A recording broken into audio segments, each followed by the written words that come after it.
Hello students, welcome to your favourite channel prep and NEET.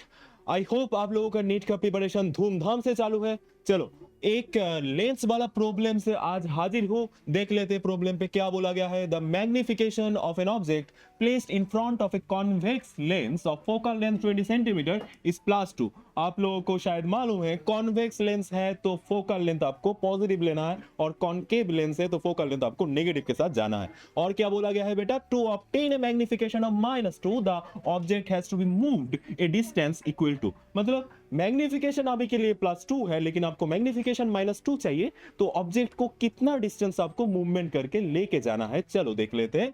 तो first magnification से आप लोगों को एक रिलेशन मिल सकता है between the object distance u and the image distance v। And second जो मैग्निफिकेशन है उसमें से भी एक रिलेशन आपको जरूर मिलेगा बिटवीन u एंड v। और दोनों इक्वेशन, दोनों रिलेशन को यूज करके आप जाके थिन लेंस फॉर्मूला पे फेंक के मारोगे तो आप लोगों को ना u और v वाला कुछ वैल्यू मिल सकता है। और 2u का वैल्यू मिल जाएगा ना, तो वो 2u का वैल्यू को माइनस करके ही आपको मालूम चल सकता है the movement of the object for this required magnification. तो हम लोग को क्या करना है बेटा, पहले जो दो मैग्निफिकेशन है वो दो मैग्निफिकेशन को लो, और दोनों मैग्निफिकेशन से u और v के बीच में दो रिलेशन लाओ पहले, और इसके बाद दो तरफ से दो लेंस फॉर्मूला यूज करो और दो स्पेसिफिक यू निकालो, और दोनों यू को माइनस कर दोगे तो आपको ऑब्जेक्ट का मूवमेंट मालूम चल जाएगा फॉर दिस रिक्वायर्ड मैग्निफिकेशन। चलो let's start.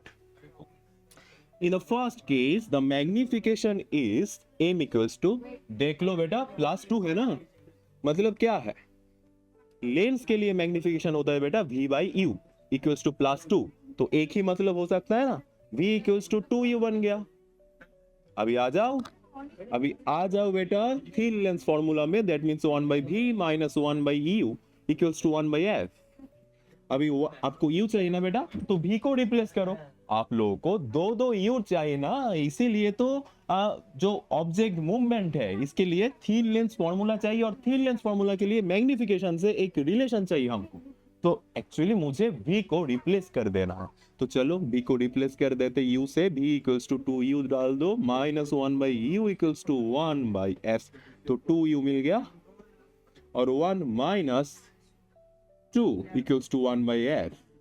That means minus 1/2u equals to 1/f। और f कितना है देख लो बेटा, कॉन्वेक्स लेंस है ना, तो आपको +20 सेंटीमीटर ही डालना है।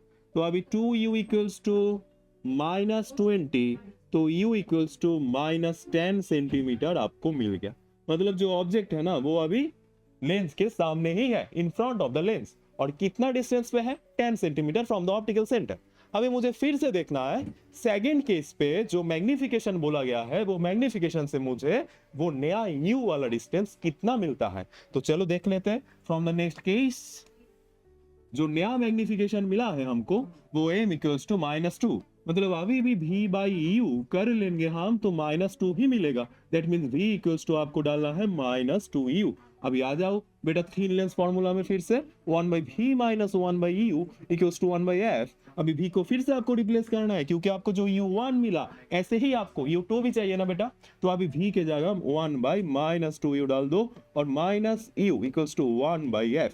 अभी भी एलसीएम 2u होने वाला है, लेकिन इधर -1 -2 equals to 1/f। That means -2u/3 equals to f मिल जाएगा। और f बोले तो बेटा 20 सेंटीमीटर ही है ना, फोकल लेंथ थोड़ी चेंज होने वाला है, फोकल लेंथ तो सेम ही रह गया, जो चेंज हुआ है वो magnification. That means the relation between u and v, और इसीलिए हमको दो u मिलने वाला है। तो u इक्वल्स टू बेटा -3 × 20, और इधर से 10 कर दो ना, 2 से 10 कर दो ना, दैट मींस -30 मिल गया ना बेटा। तो u1 जो था वो था -10 सेंटीमीटर, और u2 जो मिला अभी अभी वो मिला -20 सेंटीमीटर। मतलब जो पहला केस है और जो दूसरा केस है, दोनों केस में the object is in front of the lens, but the distances are not same. The first distance was 10 centimeter, but the second distance was 30 centimeter. That means the movement between the object, मतलब दो जो position है object का, वो दो position के बीच में जो डिस्टेंस है वो होना चाहिए सिर्फ एंड सिर्फ 30 - 10, दैट मीन्स 20 सेंटीमीटर। बोले तो ऐसे एक लेंस वाला फिगर भी देख लो ना, मतलब ऑब्जेक्ट पहले ऑप्टिकल सेंटर से 10 सेंटीमीटर पे था, तो अभी उनको जाना चाहिए 30 सेंटीमीटर पे। 30 सेंटीमीटर में अभी उनको जाना चाहिए। तो जो मूवमेंट है ना ऑब्जेक्ट का, वो कितना होना चाहिए बेटा? 30 माइनस 10 ही बोलोगे ना, और 30 माइनस 10 बोलोगे तो क्या आएगा बेटा? 20 ना। 30 माइनस 10 बोले तो 20 सेंटीमीटर होना चाहिए ऑब्जेक्ट का movement. That means option 2 will be correct for this question. और ऐसे ही मतलब टॉपिक वाइज क्वेश्चन मिलने के लिए कमेंट करके बताओ, और कौन सा टॉपिक है जिस टॉपिक से आप लोग को ऐसा ही श्योर शॉट वाला क्वेश्चन सीरीज चाहिए। चलो।